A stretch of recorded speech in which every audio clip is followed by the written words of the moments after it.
Dr. Apurva, for being so patient and waiting for the participants to join. Thank you, Ritika Mishra. It's my pleasure actually to be here. Thank you so much. So, good evening, everyone. This is Ritika Mishra, the Vice President for Activities at MSAI for this year. A very warm welcome to all the participants to our second session of My Story, where we have with us Dr. Apurva Popat, who is an MBBS graduate from GMA's Medical College, Sola, Ahmedabad. He recently attempted his USMLE Step1 and got an outstanding score of 261. Dr. Apurva's success is an example for all the USMLE aspirants out there, and today we will be talking to him about his inspiring journey to achieve this goal. Considering the confusion around the preparation of USMLE, we hope that this webinar helps you to gain some perspective. We'll be addressing questions towards the end of the session, and hence the chat will be disabled currently. You can send across your questions in the last 15 to 20 minutes when we begin the question and answer session with the audience. Dr. Apurva, I will be just sharing the commonly asked questions regarding USMLE that most of the medical students have in their mind. Thank you for being here. Thank you, Ritika. So the first question that we have for you is, when did you decide and start preparing for USMLE? Okay, so frankly speaking, it was not actually decided till my final year even in the internship. So actually, when did I start internship? It was all decided. So ultimately, everything bottled down to the way of healthcare which I saw in the internship, and that inspired me. So yes, the internship was the time when everything ignited in me, and yes, that was the time when I started the step one journey.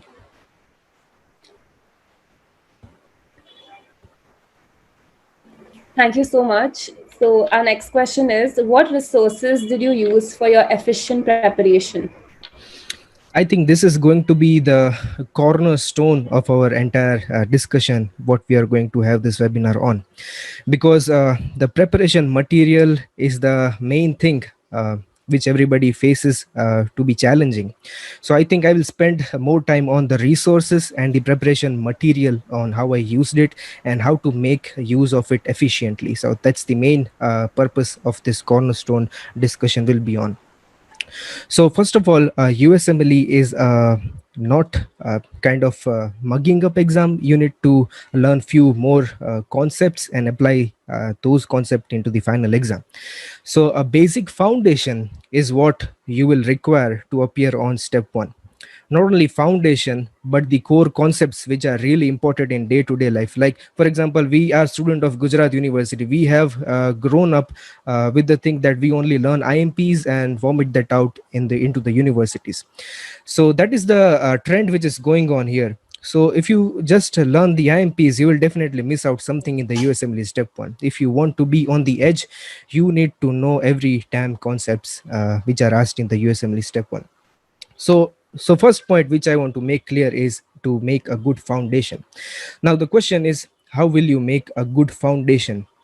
Now you have to start as early as possible, right from your medical college. That's your undergrad preparation.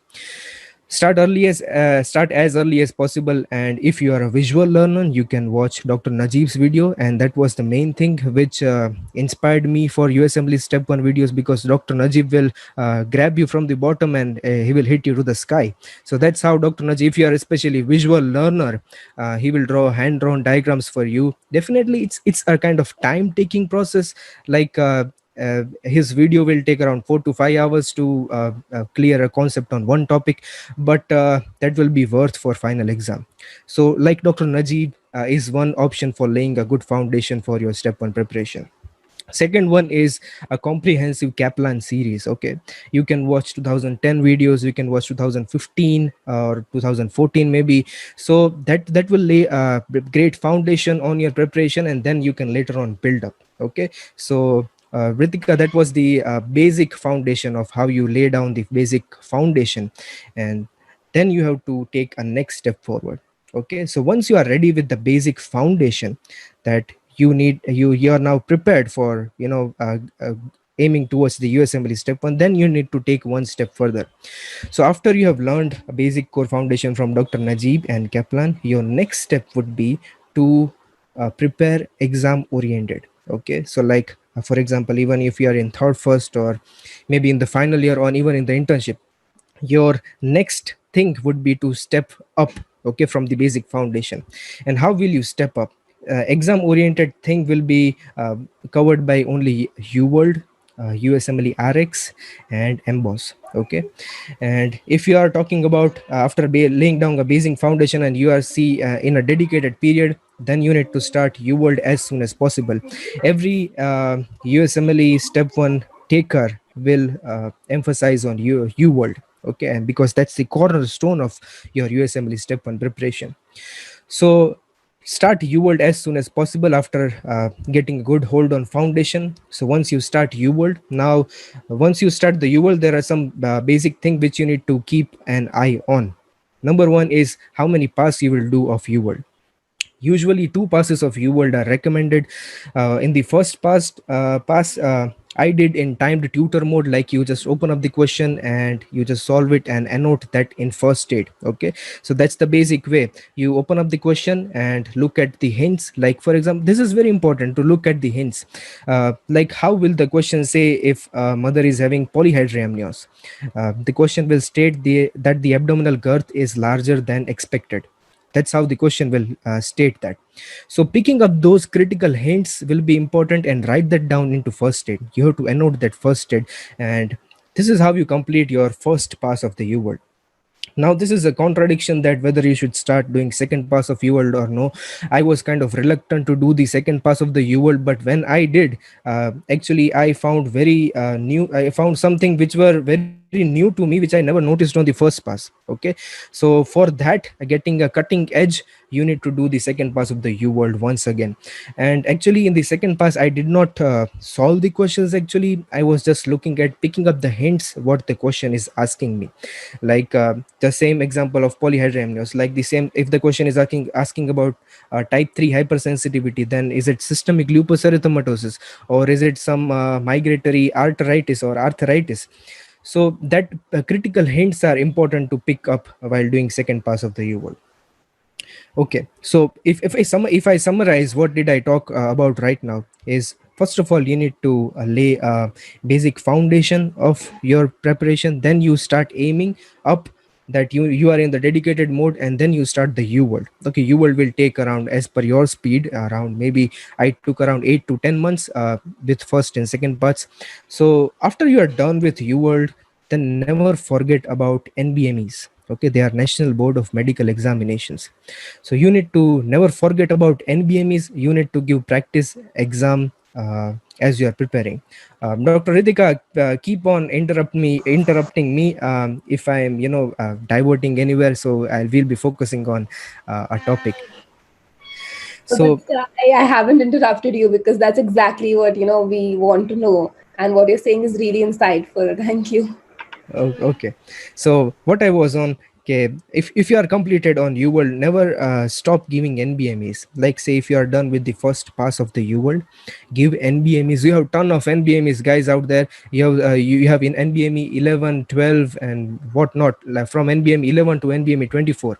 So keep giving NBMEs weekly, so that will give you an approximate score on how you will perform on USMLE step 1, and that will give you insight on what you need to improve on, because ultimately it's the MCQ which you are going to solve on the exam day. It's not the knowledge. Everybody will have the same kind of knowledge, but it is the MCQ solving skill which you need to develop. So never procrastinate on solving MCQs of NBME. Never think that okay, I'll read. It is common with USMLE student who are preparing that, okay, I will read for CNS and CVS, and then okay, I'll read one more psychiatry, okay, behavioral science, then I will give NBME.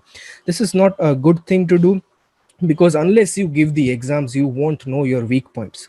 If you are done with the first pass of the UWorld, start giving NBME. You can start from NBME 11 or NBME 13. Okay, so that will give you an insight of where you are weak on. Like suppose in the NBME 13 you scored, let's say 37, you had 37 wrongs, and you notice that most of your wrong answers were on CNS and CVS. So in the next week, prepare on CVS and CNS, then once again give NBME. Okay, so this is how you build up your score. First NBME will be your baseline score. Usually high scorers will start with a higher baseline, and an average scorer will start with an average baseline. So you have to start with the NBME. And the next thing is, how do you interpret the NBME scores? If you are scoring around 220 or 230 in the NBME, that means you need to gain some more knowledge. If you are around 240s and 250s, that means you need to work on your question solving skills, which are important. So this is very critical. If you are really around hanging around 210, 220, you definitely need to read first aid with full concentration. And if you are around 240s, 250s, and you need to still score higher, that means you need to practice more MCQ. You need to work on question solving skills. So that becomes very good stratification of how you should go on solving the NBMEs. So what I covered right now was basic, then you start on Uworld, then start giving NBME. Now once you are expert on NBMEs and you are so doing good on Uworld, then you can start giving Uworld self assessment.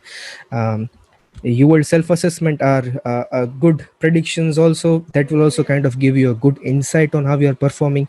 And if you are done with everything, like you have completed Uworld, you are done with NBMEs, you are done with Uworld self assessment, next thing to do is next question bank. This is very critical point in the USMLE step 1 preparation. It is 2019 research says, if you want to increase your mark by 1 point in the final exam, you need to do more 455 questions. You get the seriousness of this. If you want to increase the mark by 1 point, you need to do more 455 questions, unique questions, not repeat questions of Uworld, unique questions. You need to do another Qbank like AMBOSS or USMLERx. Okay, so if you do 5,000 more questions, you will get 10 marks more in the final exam. This is what the research says. If you do 1,500 flashcards more, you will score 1 mark higher than your expected. If you do 15,000 flashcard more, you will score 10 marks higher. So that is how the question solving skills will come into you. So once again, if I summarize, you start with your basics, then you do Uworld, then add NBMEs, then switch to another question bank. Okay, and if you are really done with all these things, I am damn sure you are 250 plus anytime. Because if you have solved more than 2.5 question banks, I think most of the 250 above scorer will have solved more than one question banks apart from Uworld, be it USMLERx or be it AMBOSS. So it is very critical to switch to another question bank if you want to really score higher. So I think yes, that was the summary of how I used first aid. Will be your cornerstone of entire USMLE journey.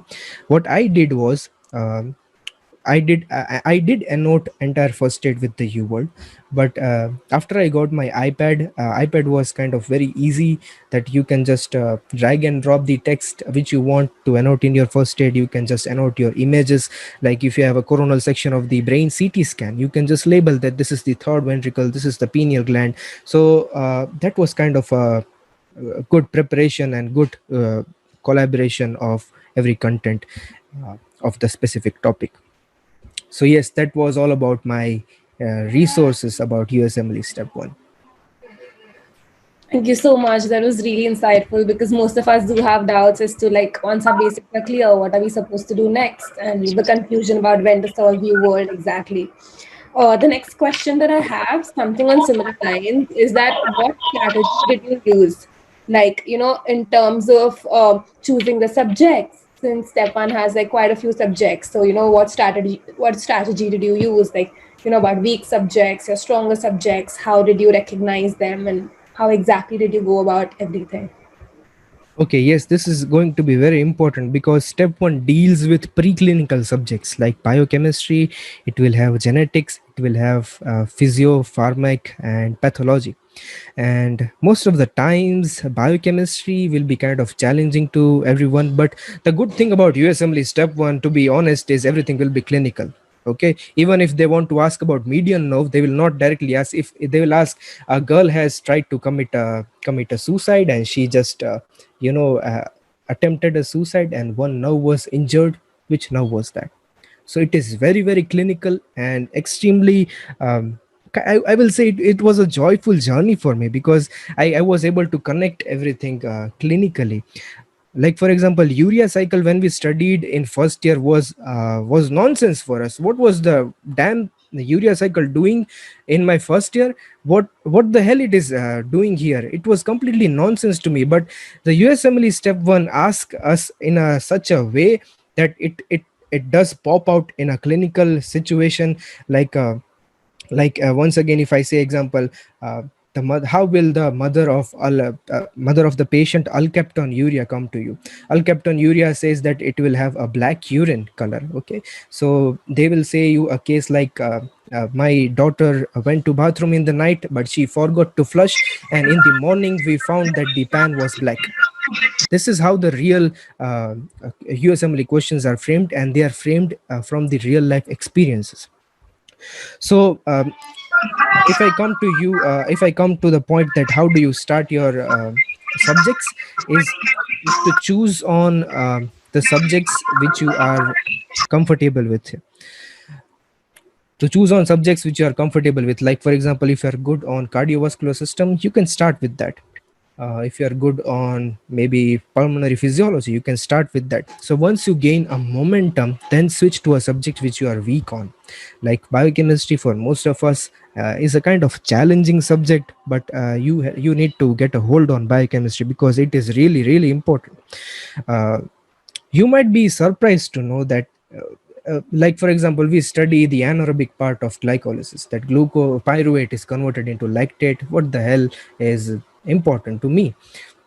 But if you really ask somebody who had myocardial infarction, that person will literally beg down to the lactate and say, thank you, you saved me, because for that 20 minutes it was only the lactate which was giving 2 ATP to survive for that heart.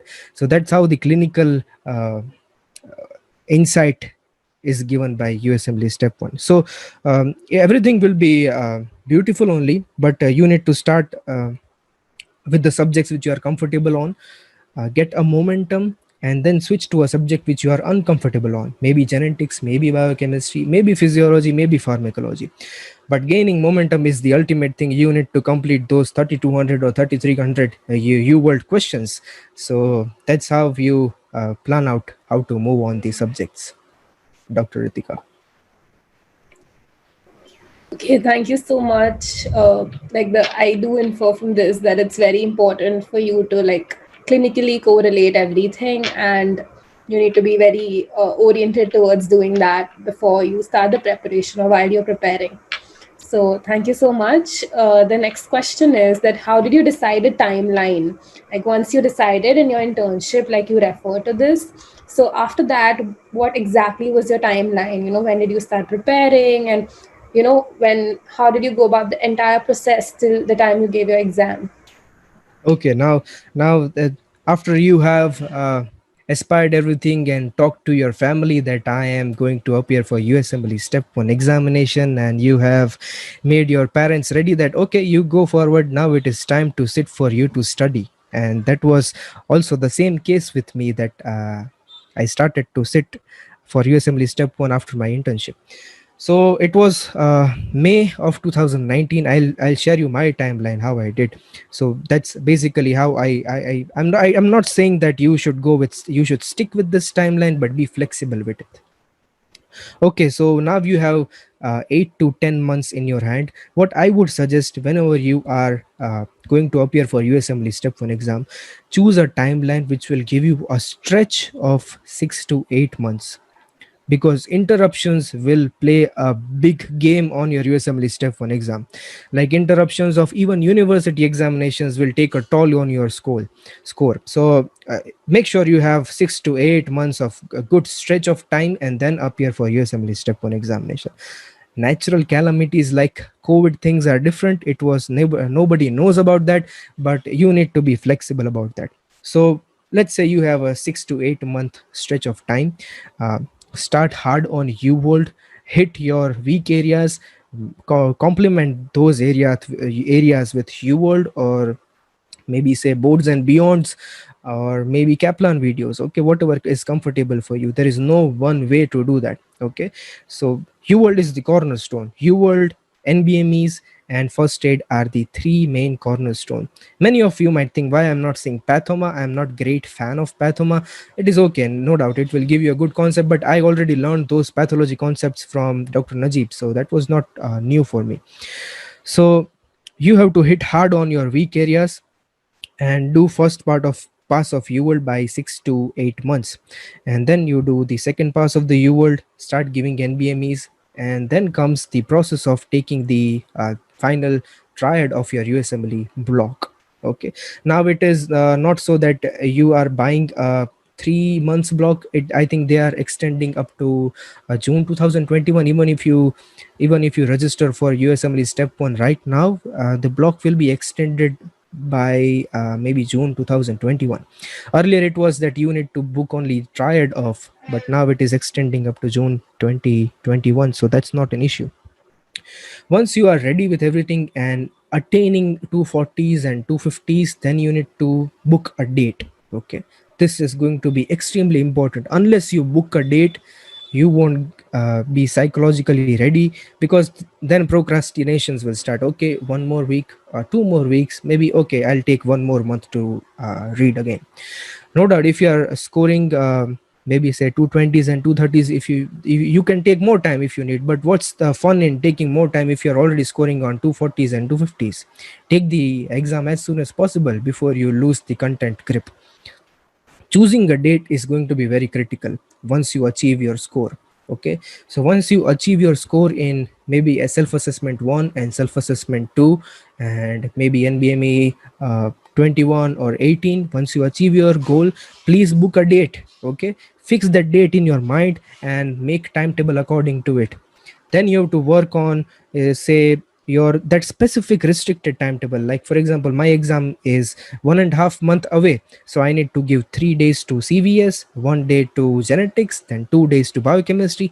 So that is how you have to work on your final dedicated period. So that's going to be very critical when you're in final dedicated period, to be focused. And one last advice about this I would give is uh, you need to stay away from everything. If you want something, you need to stay away from everything. Okay, you need to stay away from social medias, maybe the things which are wasting your time. If you want to really do good, I think that was the thing which worked for me. You need to turn off those things if you are in your final dedicated for step 1. Dr. Ritika. Thank you, Dr. Apurva. That was really enlightening. Like, once you have been preparing for over 6 to 8 months, like you said, and it's the day that you want to give your exam finally. So, how did you deal with the pre-exam anxiety that you had? This pre-exam anxiety is very much common in medical profession, because most of us are type A personalities. Like we want to excel in everything. I want to be a center of attraction. Maybe type A personality will be not happy by scoring maybe university rank 11. They want university rank 1. So this is kind of a pandemic thing. I should say uh, this type A personality pandemic amongst the medical student is more disastrous than the coronavirus, because it is prevalent everywhere. We want to be on the top of everything. We are organizing an event. I want to be top on everything. I'm appearing for USMLE Step 1 examination. I want 260, maybe 271. I want to ace everything. So yes, definitely this will no doubt push you, but this will add an unprecedented amount of anxiety in your preparation, which is not at all good. Anxiety in physiological amount is always good, but anxiety when it turns pathological, it will create a problem. So same thing happened to me. I am a type A personality. I think I figured out when I was giving step 1 examination. I was like on the day before. Actually, I was hit by corona badly. My exam was scheduled on 30th March, and on 25th 25th March, I got a beautiful email when the Narendra Modi ji appeared on the TV that we are having lockdown for next 3 weeks, and Prometric shot me with an email that unfortunately your step one exam is cancelled. I was like, what the hell is happening? That I'm at my peak of preparation and my exam is getting postponed. But that was my real test of those type A personality and anxiety. I was so much anxious that I took Zolpi to sleep. I was I was mad about everything. But ultimately, I figured out that those everybody will say that day before the exam you need to take Zolpi, maybe 10 milligrams to sleep, get a good 8 hours sleep, and on the next day, if you are anxious, you need to take 20 milligram propranolol to control your anxiety and heartbeats. But frankly speaking, if I would have taken that Zolpidem, I would have scored 10 marks lesser. Those side effects of Zolpidem would have definitely taken a toll on your final USMLE day performance. So the best way to handle anxiety the day before exam is to get up early. Maybe like if your exam is tomorrow, today get up early, take only maybe 5 to 6 hours of sleep and exercise hard, like do unaccustomed things which you have never done. So definitely you will feel tired and you will sleep by the end of the day. That's what I did. I didn't took Zolpidem because I tried Zolpidem, but it took a toll on my next day. So I forgot that idea and chose something which was conventional. So yes, it is kind of very difficult to control that anxiety, but I believe that you must always focus on conservative thing rather than pharmacological things, because self prescription, I know, is very much common amongst medical student. You can take ibuprofen, take Zolpidem as and when required because you are doctors. So self prescription is not going to work. Be conservative as uh, long as possible. That is what I would suggest. Meditations, exercise, and yogas are definitely thing which will help with your anxiety for step one. Dr. Ritika. Thank you so much, Dr. Apurva. You actually mentioned a very great point when it comes to anxiety because medicines are not the only solution. Like you have so many, and it's time to like get accustomed to like exercises and meditation. And that's thank you so much for bringing that topic. The next question for you is since you decided that you want to do the preparation in your internship year, so how did you manage to like study for USMLE during your internship year? Considering like internship can be hectic, or for that matter, there are some final year students who might be participants over here. So, for them, because final year is already very stressful and so was internship. So, how should such people go about their preparations? Okay, now uh, if you are in the final year and if you are probably in the internship and planning to take USMLE Step 1, this is going to be a very challenging task for you. Final year subjects are like medicine, surgery, and pediatrics and OBGYN. Those are completely different than step 1. Step 1 consists of very basic pre-medical things like biochemistry, physiology, pathology, pharmacology. So preparing in final year and step 1, no doubt, if you are 100% committed that you are giving step 1 examination, like you have considered that right from the beginning of the final year, and you are now in the end of the preparation, then it is okay for you. But if you ask me that how should I go about step 1 preparation in final years, I would suggest that it is like riding on two boats simultaneously, because you have to study entire 4 year subjects in a limited span of time. It's not impossible, but it is challenging. Who would want to like who would love to study biochemistry when you are studying medicine? So this will become challenging. Internship years were also challenging for me. I was all round busy on the duties, because like hospitals like GMERS Sola are completely dependent on interns and junior residents, so you don't get enough time to prepare. So yeah, I saw same thing happened to me. I was not able to concentrate on my step 1 preparation. So So that's what I say. Unless you have a good stretch of 6 to 8 months of time, I think 6 to 8, having 6 to 8 months of time and a stretch and a specific period will be very much grateful, rather than riding on everything simultaneously, because it is the focus which you need. So that is what I would suggest. If you're in final year, one little thing, if you are in final year right now and just thinking of doing step one, the best thing for you would be, start CK subjects, like CK subjects of step 2 subjects of USMLE. So that will go hand in hand. If you are reading medicine, do medicine from step 2 Kaplan. If you're reading OBGY, do medicine, do OBGY from Kaplan. So that will go hand in hand. But if you want to dance around two different things, that will be kind of challenging. If you're already on to it, I am not demotivating you, go forward. But if you are starting to do something differently, then please make sure that will you be able to handle those two things together, because step one is clinical. Dr. Ritika. Okay, thank you so much. Just like a sub question to this question. So usually, like, so I'm an intern right now. So many interns do have this, usually doubt that after like long hours of work, how do they increase their efficiency, or how do they, train themselves to remove time? It can be even during duty hours, according to my personal experience. So how do you think internship students can go about this? Internship students, especially in this corona pandemic, I don't know how busy they are in the duties, but it's going to be challenging. Unless you have a specific, you can do, if you are in internship, then you can just have your mobiles on the way, and you can just Uworld, you can do Uworld questions and maybe read the explanation on the way. Or maybe when you are in the wards, or maybe when you get a stretch of maybe 1 or 2 hours, you won't be able to annotate when you are in the hospital.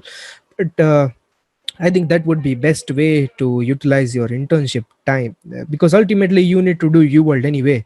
So it's better to start off, if you are just moving around, and instead of rumbling around with Instagram and stuff like that, you can just start Uworld as soon as possible, even in the internship. Okay, thank you so much. Considering what you mentioned about final year students studying for OBGY or medicine or surgery, so do you suggest that they should give the step 2 CK before they give the step 1, or otherwise?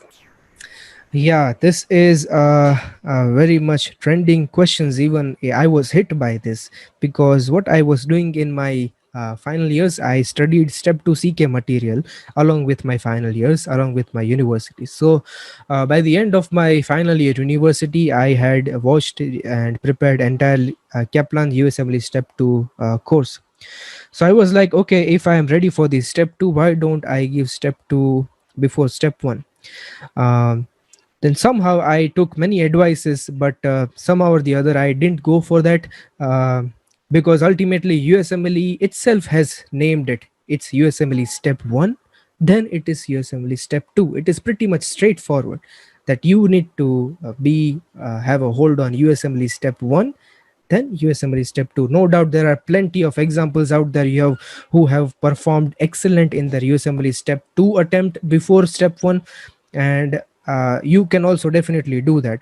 But do consider that USMLE itself has said it's USMLE Step 1, then it is USMLE Step 2, because it is literally going to um, lay a great foundation. USMLE Step 1 will say why ESR will rise. Okay, like if you have fibrinogen around, then the ESR will rise. If you have acute phase proteins, then the ESR will rise. And the step 1 will focus on the condition like say temporal arteritis, where they will directly give you that ESR is high and you need to suspect. So that's kind of I would say, if you are really having good hold on step 2 subjects and you are scoring good on practice exams like NBMEs and self assessment, then you can definitely go for step 2. But if you are starting fresh, I would say step 1 before step 2. That is what I would recommend. Okay, thank you so much. And Next question is, how do you think one should go ahead on the exam day? So the day that they have the exam, there are a lot of questions in people's mind. Should we revise? Should we not revise? Should we touch our books, or should we just like trust our memory? So what is your advice for the exam day? Okay, so finally the D day, and this is kind of very emotional moment for me also, because my exam day was pretty much lucky for me, in fact. But exam day is actually your destiny, which I would say. Like, say you have prepared for an entire year, and finally that day is coming, and the question is, what would you do differently a week before your exam? A week before your exam is not a week. Like, I would quote this thing by a proverb, that an athlete will never run 400 mile just a day before exam. He will always practice beforehand. You don't need to practice die hardly just the day before exam, uh, because that's not going to help you. That will only add to the anxiety. So a day before exam, try to chill and relax. So in the last week, which what I did was, in the last week, maybe I just flipped the pages of first aid and looked the tables and the areas which were weak for me. But 2 3 days before the exam, I think maybe 5 days before the exam, oh, one more thing, make sure you practice 8 hours long practice exams, okay? Because this is an 8 hour long test. This will also test your stamina, okay?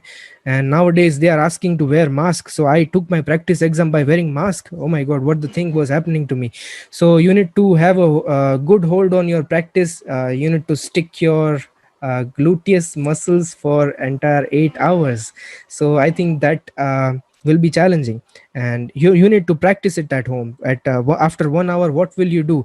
Like, after 1 hour, I was sitting up, getting up from the chair, I would walk out to the bathroom, do 5 push-ups and 10 squats. So I will, it will just circulate your blood. So this is how I did for entire 8 hour. I took a sip of Red Bull maybe, and some protein bars with me on the exam day, because it was an 8 hour long exam. So building your stamina beforehand is very much important. Please do give 3 to 4 full length exam, full 8 hours exam, to know your strengths. Like, somebody might be performing good on 4 hour exam, but what about last two blocks? If you are not concentrated on last seventh and eighth hour, then everything will ruin apart. So make sure you take that entire 8 hour exam and practice it. So exam day was pretty much okay for me. I mean, pretty much very good for me. I woke up at 5:30 a.m. and the routine gratitudes. I stepped out my home at around 6:30, reached the Prometric at 7 a.m. Prometric staff was extremely good there, and my exam was started at 7:30 a.m. In the Prometric center, you are allowed to carry a transparent water bottle. So make sure you carry your transparent water bottle there, and make sure you take your protein bars. Don't eat something which will give you high sugar, because that will just take your sugar level too high, and suddenly it will give you a crash. So then you'll feel a little bit drowsy. So make sure you take high protein and high fat diet on your exam day. So take a break after every hour, and do some exercise, maybe jump around, and then get back to your exam. So that was all about my exam day. Thank you so much. So we have the last question. In the sense, what message would you be giving the USMLE aspirants? So do you want to give the message towards the end, or like right now? Then we can like No, we address. can do that. We can do that on end. You can just start with the questions which people have right now. Yes, surely. So the first question for you is USMLE good for the ones who plan on practicing in India after the residency is completed in the US? I didn't get it. I mean, what you're asking? So basically, is USMLE a good option for the people who want to come back to India and practice? That is, after finishing the residency in the US, if they want to come back and Okay. practice. Yeah.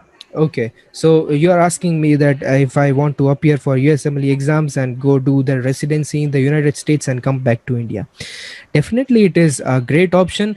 In fact, J1 visas are meant for this. J1 visas. What does J1 visa say? That means your country is sponsoring you to do something great for your country, learn outside and bring those educations back to India. Okay, and I think that is definitely a good option.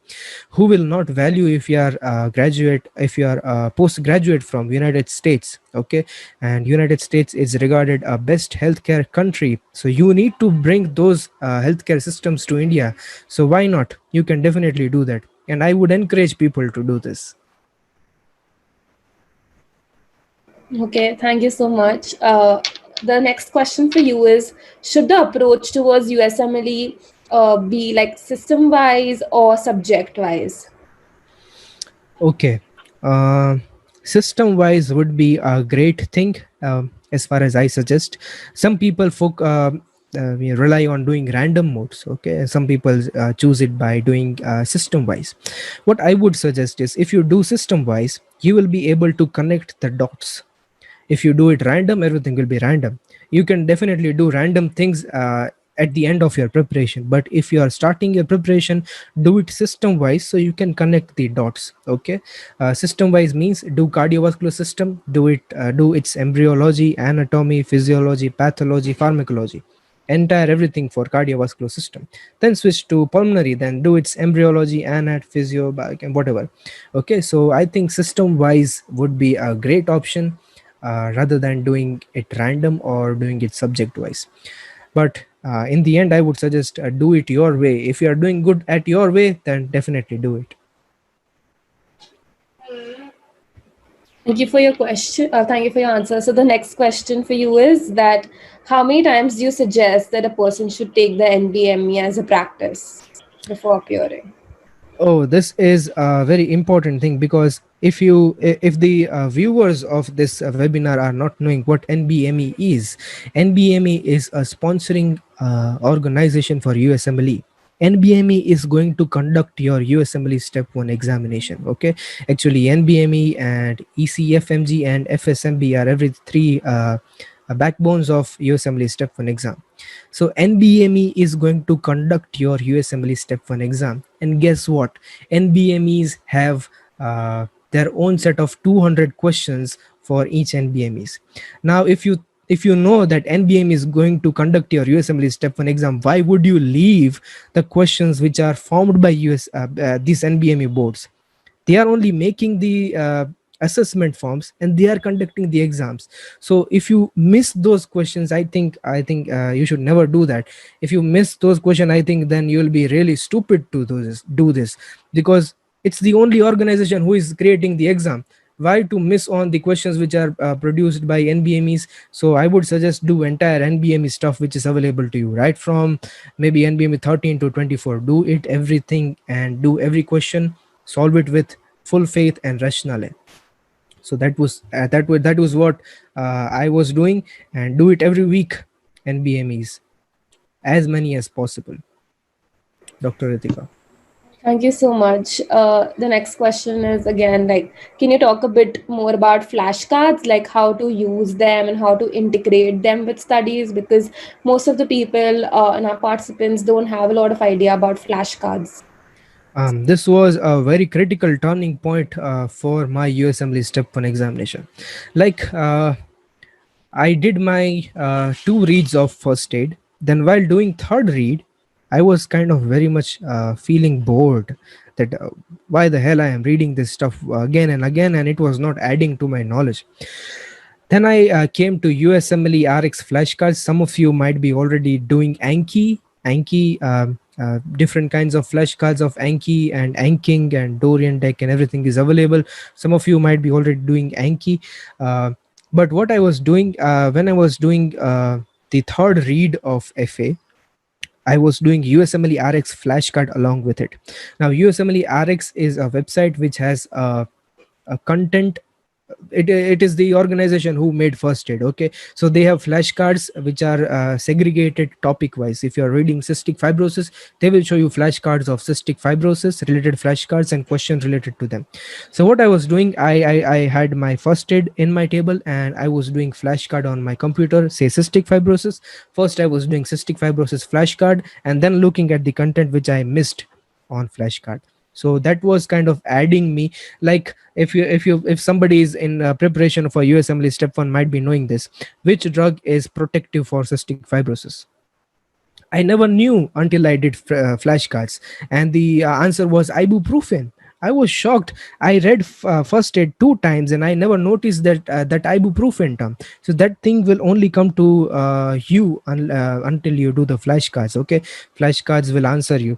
So do flashcards. I would recommend. Flashcards is greater than passive reading. If you just read first aid, it will add nothing to you. If you are actively reading, flashcard is active reading. You read the question first, it will flip around and tell you the answer. So that's called an active reading. Okay, you just read and that will add nothing to you. That's called of passive reading. So this is the chronology. Unique question is greater than flashcard is greater than passive reading. Okay, unique question add will a unique question will add more to your knowledge than the flashcard, than the passive reading. Okay, so make sure you fix this equation in your mind.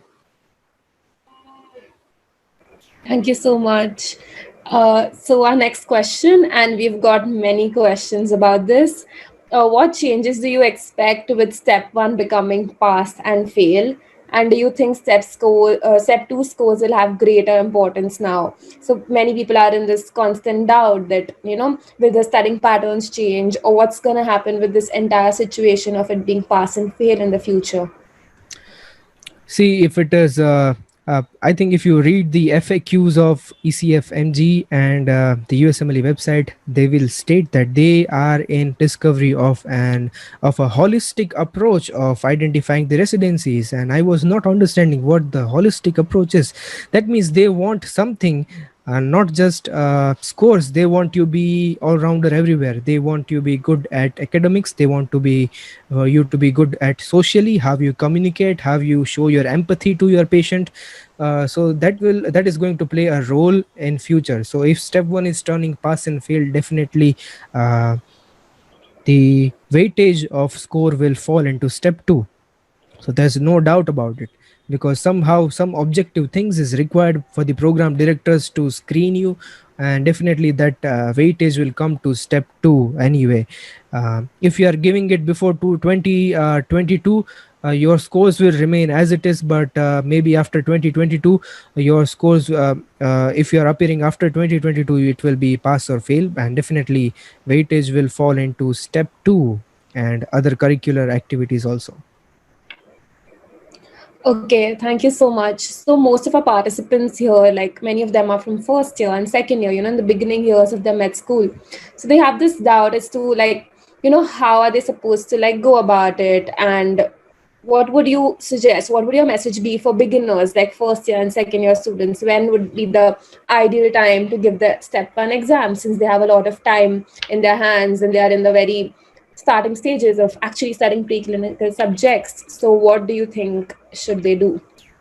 I think first and second year will be. I think they are what step one is all about. It's all about anatomy, physiology, biochemistry, pharmac, and pathology. So if you make your first and second year damn strong, I think you are going to crash that USMLE Step 1 examination. So if you are in first year or second year, first year I think will be too early, because I think by 6 months you will just get oriented to the medical terminologies which you are hearing, and by the time you do, anatomy will play a hard part in your life, and by the time university exam will come. So in first year I maybe watched Dr. Najib videos about some physiology stuff and that, but I was very serious in second year. uh, if you are in second year, then you should be having hold of all three main subjects: pharmac, micro, and patho. Okay, do whatever it takes. For microbiology, there is sketchy micro out there. That's awesome thing. I think everybody should look at that sketchy micro. It will be great for visual learners. Okay, so if you are in second year, make sure you have a good command over the subjects. Watch Kaplan videos, watch Dr. Najib, and do everything for all those three subjects. Make a good hold on them, okay, because they are going to lay a basic foundation.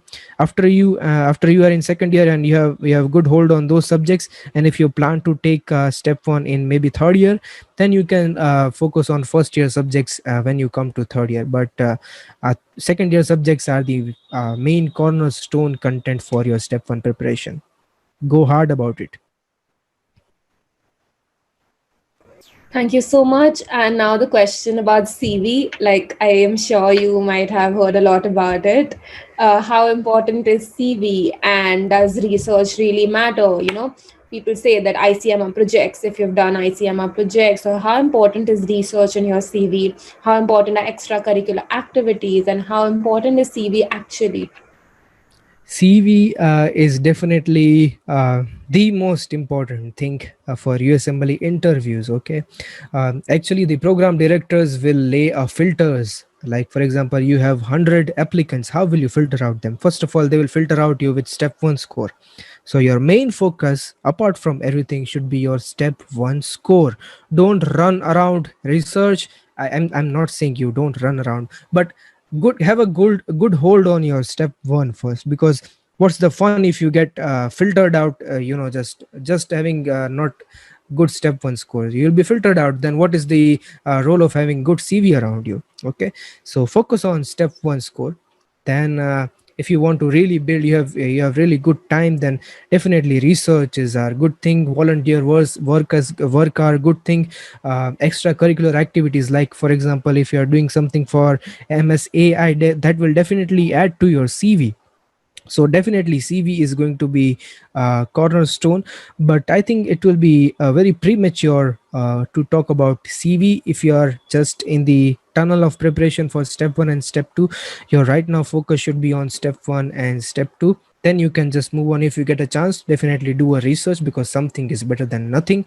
If you have a chance to do some volunteer work, do, because that will add to your CV. If you have a chance to book a world record, maybe just mail Guinness Book of World Record and get a world record, because that will definitely add to your CV. So yes, that was all about uh, I think with me.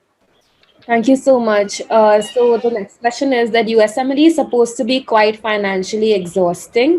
What Mhm. are your thoughts over the same?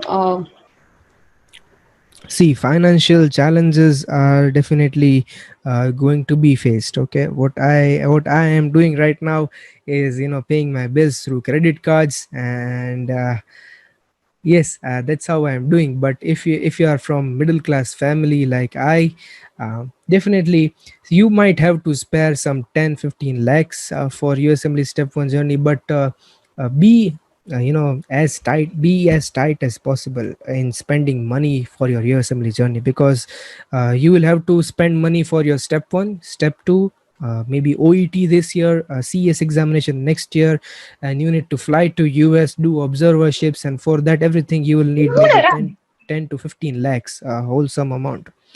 So it's better to have a tight hand on some preparation materials. If they are available for free, then get them for free. Now, like if you are really asking me how should I get those 10 to 15 lakhs, maybe borrow from your relatives. That what I can do. But you need maybe 10 to 15 lakhs for that. Get a high limit credit card for that, because ultimately once you reach there, uh, you'll be able to pay back that, I'm sure. Because ultimately if you do residency in India, that will ultimately cost you 8 to 10 lakhs per year. Okay, so that's way and even in the end of 3 years, you'll have an debt of additional 4 to 5 lakhs years, and you have earned nothing. So it's going to be same way around. It's not like a USMLE journey is expensive, but 10 to 15 lakh, yes. Thank you so much. So the last question from the participants would be, it's like there are two sub questions. The first being about electives, like what next, what after step 1, when is the right time for electives, what exactly, because people are clouded about this. And the second question for you is that, is it true that, Indian students about, the branches that they want, surgery and medicine, and the branches that they usually match with, like elective medicine or pediatrics. So the entire concept behind what is the actual picture over there.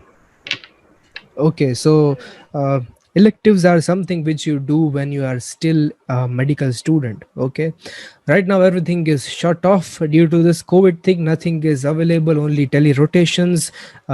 But electives, yes, definitely it will add to the experience. Okay, because they want everything that you know about United States healthcare system. It's nothing written there. The nurses will walk with laptop on their trolley. They will not walk with the crash cart. They will not walk with the pen and that uh, register to note down everything. They will walk with laptops. Patient will fly from helicopter and land on your hospital, so everything is different there. So they just basically want you to know the healthcare system in United States. So that's all they expect, because nothing they can expect from 1 to 2 months of electives. If you are done with step one, definitely electives, you apply at many programs. You can apply if your school is registered for VSAS. Okay, then you can get electives more easily. I think everybody should encourage their college to register for visas. It's VSAS. Okay, so that's kind of a waiver thing. You need to pay maybe a little bit fee if you want your college to be registered, but I think that would be a great way. If your school is registered for visas, I think you will get electives more easily, rather than mailing different colleges and getting the letters and doing the things. Did I answer that question? I think I forgot the second sub question. Yeah, the second sub question was regarding the branch that Indian Oh, students tend to get. yes. Most of the Indian IMGs will focus on internal medicine, and if you want to go for surgery, anesthesia, skin, there are competitive branch out there. If you are really wanting that you want to do surgery in United States, then apart from getting a good score, your CV and research thing should be very much stronger. Okay, so like there are some people who have matched into surgery, who have matched into skin. Who have matched into radiology. But apart from scores, you need some connections in the United States, maybe with the program directors. And apart from that, CV is going to play a great role. It's not that you cannot get, definitely you can get the residency, but you will need to work hard for that. You need to spare another maybe 2 to 3 years. You need those research articles published in a good journals, and your dedication to that branch. Like if you want in surgery, then you should have research articles on surgery, and you should be up about that. So yes, that was about the branches. But IMGs usually go with internal medicine and family medicine, psychiatry. But definitely it's not limited to that. You can definitely aim for a higher competitive branch there. Definitely doable. Thank you so much.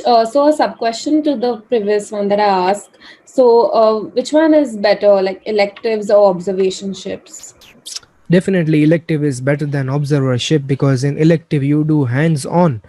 You can touch the patient, but in observership you can not touch the patient. But both things have come to same level in the COVID thing, because anyway you are not able to touch the patient if you are doing electives also. But definitely if you get a chance to do electives, maybe in your medical students, as your medical student status, electives are greater than observership. Thank you so much. So we are done with the questions by the participants and questions from our side, which we think are the most asked questions by USMLE students. So the final message that you would like to give to all the USMLE aspirants out there. Final message about all the USMLE student who are hitting uh, and looking forward for doing something great for our country.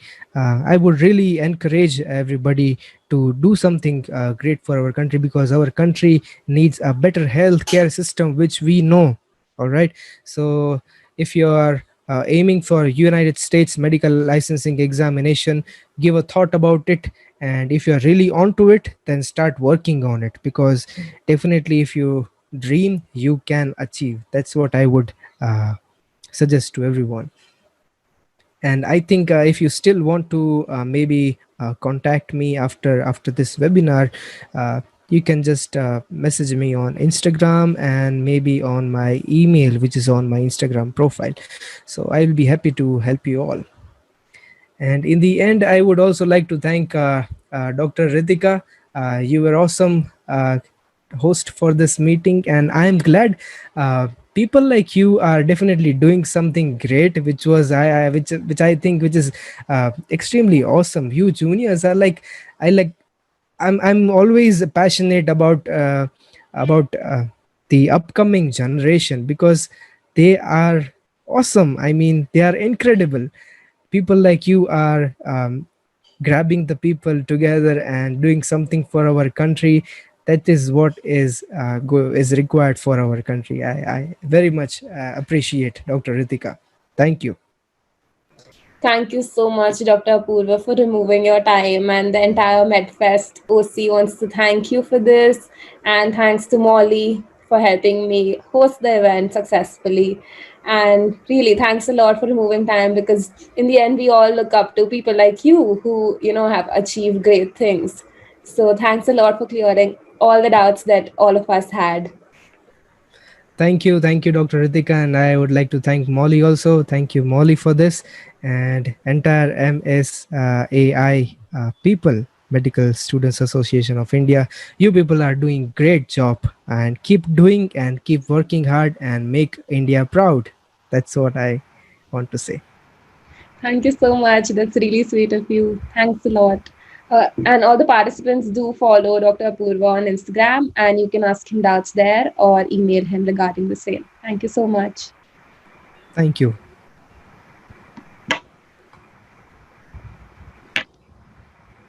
Okay. Bye, everyone. Bye, Dr. Apurva. Thank you so much. Bye bye.